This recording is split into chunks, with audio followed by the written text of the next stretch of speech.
If you're a New England Patriots fan, you probably want to cover your ears when I talk about the year that was 2024 for New England as a franchise and for their fan base.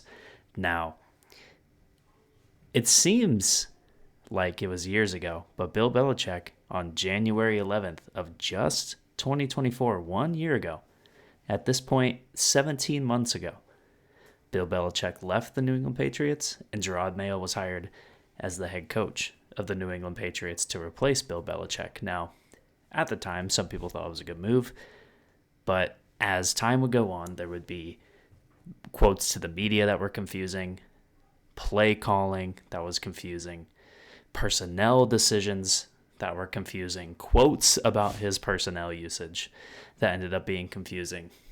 And the New England Patriots were kind of in disarray. They did not really resemble a complete football team, especially offensively. They struggled a lot. And defensively, I mean, it's hard when maybe a month, 2 months before preseason, the star of your defensive line ends up having a terrible health scare with blood clots. Christian Barmore misses almost the entire 2024 season. And the New England Patriots just had a bad year last year. 4-13, worst team in their division, and picking at the top of the draft again. Now, in the middle of all of this disarray, all of this losing, is Drake May.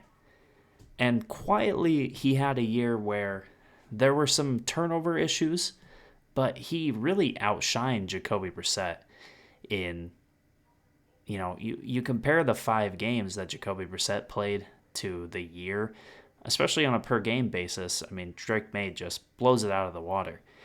It makes it seem like this never should have been a competition at the beginning of the year between those two quarterbacks. Just how the offense operated. There was a huge difference, and it was 5 weeks into the season. So it probably could have happened even earlier. By the end of 2024, we said goodbye to Gerard Mayo. We said goodbye to Alex Van Pelt.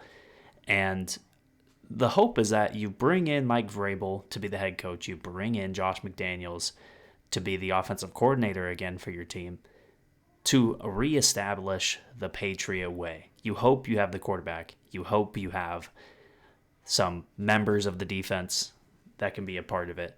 But mostly through additions in the free agency and draft this year, the Patriots are trying to reestablish that. Free agency got off to a pretty great start for the Patriots when they snagged Milton Williams and Carlton Davis, two of the better defensive free agents, if not two of the better free agents in the entire class this year in the NFL. Carlton Davis makes an incredible duo with Christian Gonzalez on the outside. Milton Williams brings pass rush ability from the interior as well as being able to get after it at defensive end. But it's the other kind of more low-key moves, like getting Morgan Moses, getting Garrett Bradbury, getting even Joshua Dobbs to an extent. No, he's not going to be elected as the starting quarterback for this team as long as Drake May is healthy. But if Drake May has, he needs to come out for a series or two due to something, you're comfortable with Josh Dobbs in the game.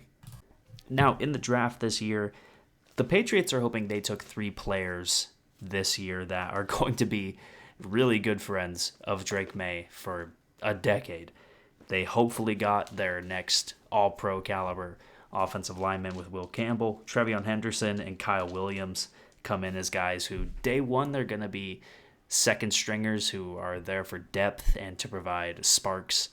But throughout their career, you hope that they're number one options in both the running and passing game.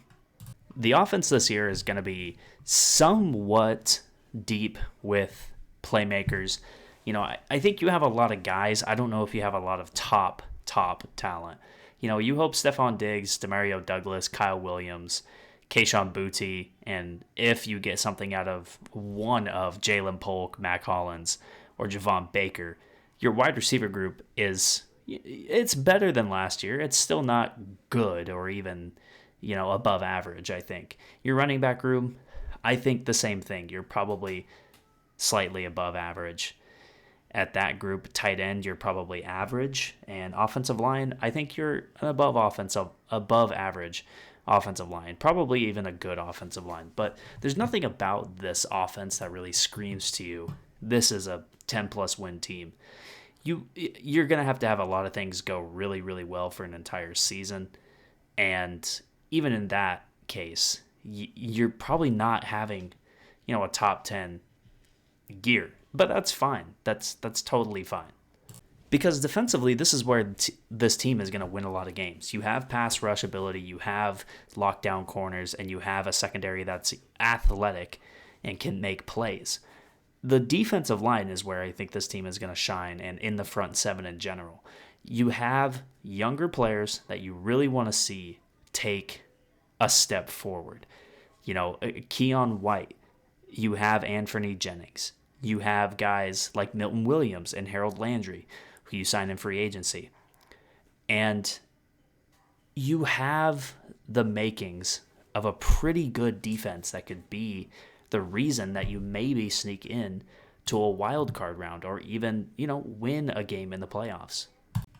Especially because I think with the schedule this year, there's a lot of teams where you like how the New England Patriots defense matches up against the other team's offense. Las Vegas, New Orleans, Tennessee, Cleveland, the New York Jets, and the New York Giants. Those are all teams I would be comfortable saying that the Patriots could hold those teams to 17 or less points, 20 or less points. And that's if the other team's offense has a good day.